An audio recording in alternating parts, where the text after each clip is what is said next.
29 খণ্ড। শ্যামপুকুরবাটিতে নরেন্দ্র, মণি প্রভৃতি ভক্ত সঙ্গে। প্রথম পরিচ্ছেদ। অসুখ কেন?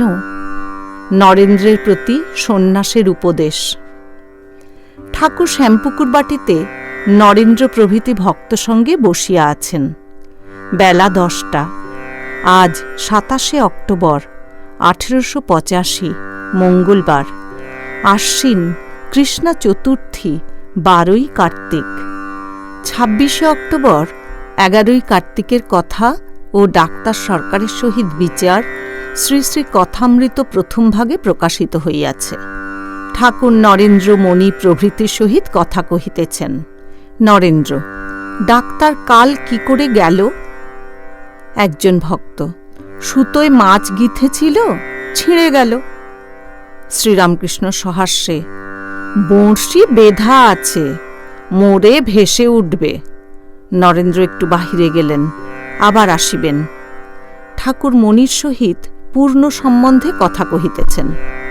শ্রীরামকৃষ্ণ: তোমায় বলছি, এসব জীবের শুনতে নাই। প্রকৃতি ভাবে পুরুষকে অর্থাৎ ঈশ্বরকে আলিঙ্গন চুম্বন করতে ইচ্ছা হয়। মণি: নানা রকম খেলা, আপনার রোগ পর্যন্ত খেলার মধ্যে। এই রোগ হয়েছে বলে এখানে নূতন নূতন ভক্ত আসছে। শ্রীরামকৃষ্ণ সহাস্যে: ভূপতি বলে, রোগ না হলে শুধু বাড়ি ভাড়া করলে লোকে কি বলতো? আচ্ছা, ডাক্তারের কি হল? মণি: এদিকে দাস্য মানা আছে, আমি দাস, তুমি প্রভু। আবার বলে, মানুষ উপমা আনো কেন? শ্রীরামকৃষ্ণ: দেখলে, আজ কি আর তুমি তার কাছে যাবে? মণি: খবর দিতে যদি হয় তবে যাব। শ্রীরামকৃষ্ণ: বঙ্কিম ছেলেটি কেমন? এখানে যদি আসতে না পারে, তুমি না হয় তারে সব বলবে, চৈতন্য হবে। নরেন্দ্র আসিয়া কাছে বসিলেন। নরেন্দ্রের পিতার পরলোক প্রাপ্তি হওয়াতে বড়ই ব্যতিব্যস্ত হইয়াছেন। মা ও ভাই এরা আছেন, তাহাদের ভরণ পোষণ করিতে হইবে। নরেন্দ্র আইন পরীক্ষার জন্য প্রস্তুত হইতেছেন। মধ্যে বিদ্যাসাগরের বউবাজারের স্কুলে কয়েক মাস শিক্ষকতা করিয়াছিলেন। বাটির একটা ব্যবস্থা করিয়া দিয়া নিশ্চিন্ত হইবেন, এই চেষ্টা কেবল করিতেছেন। ঠাকুর সমস্তই অবগত আছেন। নরেন্দ্রকে এক দৃষ্টে সস্নেহে দেখিতেছেন। শ্রীরামকৃষ্ণ মাস্টারকে: আচ্ছা, কেশব সেনকে বললাম, যদৃচ্ছা লাভ। যে বড় ঘরের ছেলে, তার খাবার জন্য ভাবনা হয় না, সে মাসে মাসে মুষোহারা পায়। তবে নরেন্দ্রের অত উঁচু ঘর, তবু হয় না কেন? ভগবানে মন সব সমর্পণ করলে তিনি তো সব জোগাড় করে দিবেন। মাস্টার: আজ্ঞা হবে, এখনো তো সব সময় যায় নাই। শ্রীরামকৃষ্ণ: কিন্তু তীব্র বৈরাগ্য হলে ওসব হিসাব থাকে না। বাড়ির সব বন্দোবস্ত করে দিব, তারপর সাধনা করব। তীব্র বৈরাগ্য হলে এইরূপ মনে হয় না। সহাস্যে: গোঁসাই লেকচার দিয়েছিল, তা বলে 10,000 টাকা হলে ওই থেকে খাওয়া দাওয়া এইসব হয়, তখন নিশ্চিন্ত হয়ে ঈশ্বরকে বেশ ডাকা যেতে পারে। কেশব সেনও ওই ইঙ্গিত করেছিল, বলেছিল, মহাশয়, যদি কেউ বিষয় আশয় ঠিকঠাক করে ঈশ্বর চিন্তা করে, তা পারে কি না? তার তাতে কিছু দোষ হতে পারে কি? আমি বললাম, তীব্র বৈরাগ্য হলে সংসার পাতকুয়া, আত্মীয় কালসাপের মতো বোধ হয়।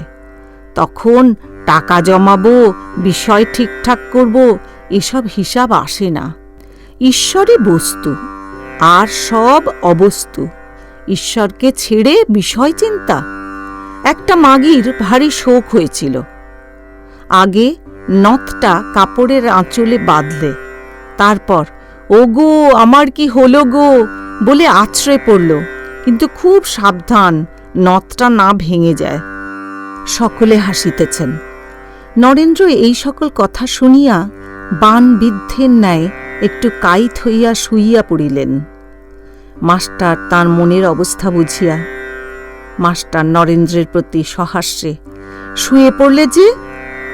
শ্রীরামকৃষ্ণ মাস্টারের প্রতি সহাস্যে, আমি তো আপনার ভাসুরকে নিয়ে আছি, তাইতেই লজ্জায় মরি। এরা সব অন্য মাগিরা পরপুরুষ নিয়ে কি করে থাকে? মাস্টার নিজে সংসারে আছেন, লজ্জিত হওয়া উচিত। নিজের দোষ কেহ দেখে না, অপরের দেখে। ঠাকুর এই কথা বলিতেছেন। একজন স্ত্রীলোক ভাসুরের সঙ্গে নষ্ট হইয়াছিল। সে নিজের দোষ কম, অন্য নষ্ট স্ত্রীলোকদের দোষ বেশি মনে করিতেছে। বলে, ভাসুর তো আপনার লোক, তাইতেই লজ্জায় মরি।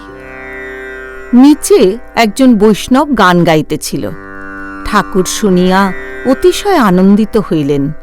বৈষ্ণবকে কিছু পয়সা দিতে বলিলেন। একজন ভক্ত কিছু দিতে গেলেন। ঠাকুর জিজ্ঞাসা করিতেছেন, কি দিলে? একজন ভক্ত বলিলেন, তিনি 2 পয়সা দিয়েছেন। ঠাকুর, চাকরি করা টাকা কি না? অনেক কষ্টের টাকা, খোসামোদের টাকা। মনে করেছিলাম 4 আনা দিবে। ছোট নরেন ঠাকুরকে যন্ত্র আনিয়া ইলেকট্রিসিটি অর্থাৎ তাড়িতের প্রকৃতি দেখাইবেন বলিয়াছিলেন। আজ আনিয়া দেখাইলেন। বেলা 2টা। ঠাকুর ভক্ত সঙ্গে বসিয়া আছেন। অতুল একটি বন্ধু মুনসেফকে আনিয়াছেন।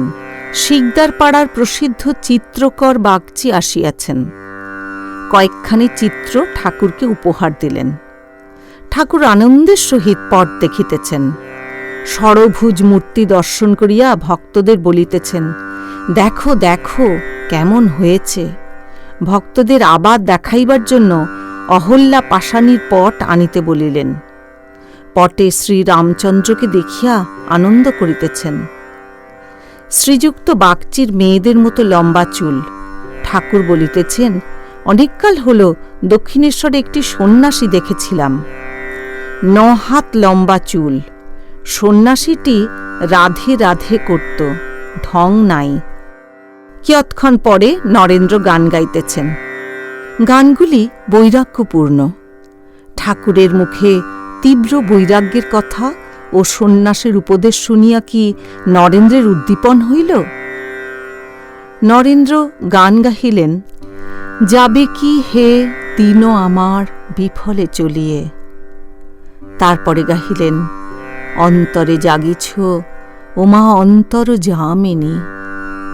তারপরে গাহিলেন, কি সুখ জীবনে মম ওহে নাথ দয়াময় হে, যদি চরণ সরোজে পরানো মধুপ চিরমগন না রয় হে।